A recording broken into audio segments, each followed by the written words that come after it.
Coxie Kitchen at the Gingerbread Cottage.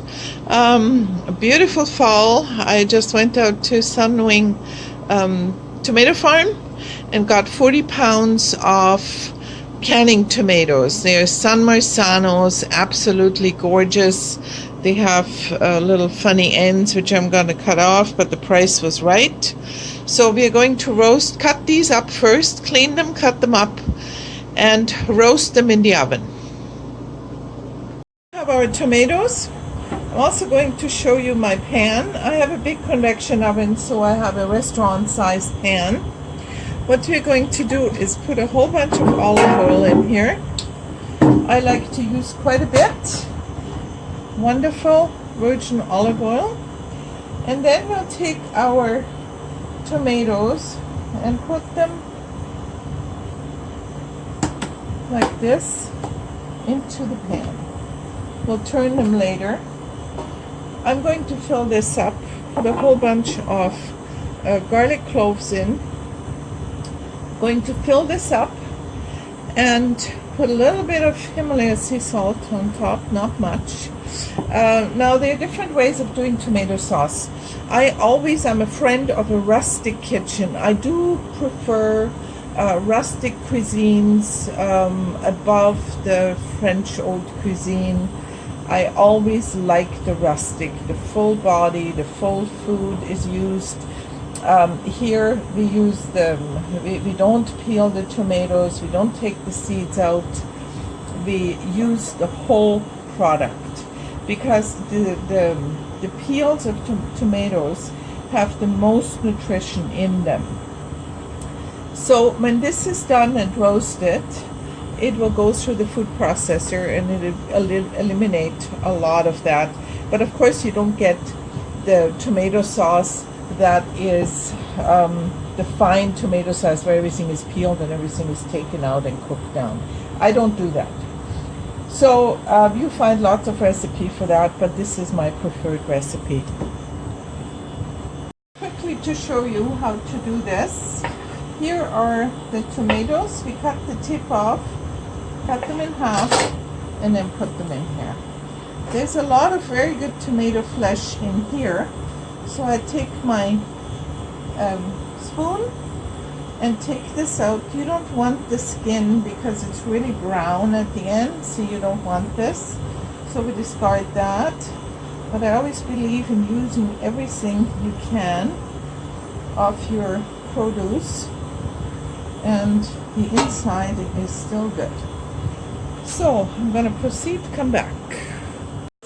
There are about 2 layers of tomatoes, a little more olive oil, about a whole head of garlic peeled, and they're going in the oven and they will be processed. Yep. Here are our beautiful tomatoes, roasted with roasted garlic. The garlic is roasted as well. And I think that's about the consistency I want. And from here they will go into the blender. Roasted, and I filled them all in a huge pot together with the beautiful garlic cloves and the olive oil, of course. And now I'm filling them into my blender, nice and thick San Marzano tomatoes. And I'll take some basil, some fresh basil, and put it in here. You don't put the basil in when you cook it because it changes the taste, and also the beautiful color disappears. So you go like this and you turn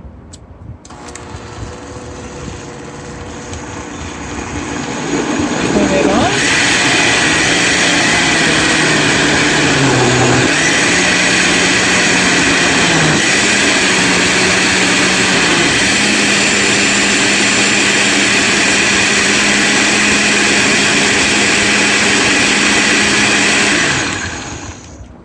And here you have your amazing sauce. I'm going to fill this in a different jar. I'm going to continue this with all these batches, and then we'll come back. Processed with the food processor, with the blender actually, Added a little more Himalaya sea salt and some basil. So all that is in here are the San Marzano, roasted San Marzanos. You see, it's a very thick sauce. It didn't have to be cooked down. That's only from the rich San Marzanos and the roasting in the oven. Here I have canning jars. So, and I also want, so I'm going to fill them up, but we're going to process this after in a pressure cooker. So do not fill it up right to the top. Leave a little bit more than you normally would when you make jams, because when it goes through the processor it will boil up, it will get hot, and we don't want it coming out over the top, so the seal is broken. We want to make sure the seal is okay. So here we are. So I'm going to do a whole bunch of these, but what I'd like to show you in the meantime is I have the lids, which are of course new lids. I have them all boiled up here in my for a few minutes, and then you go and you wipe them a little bit and you put them onto your top. And just one second.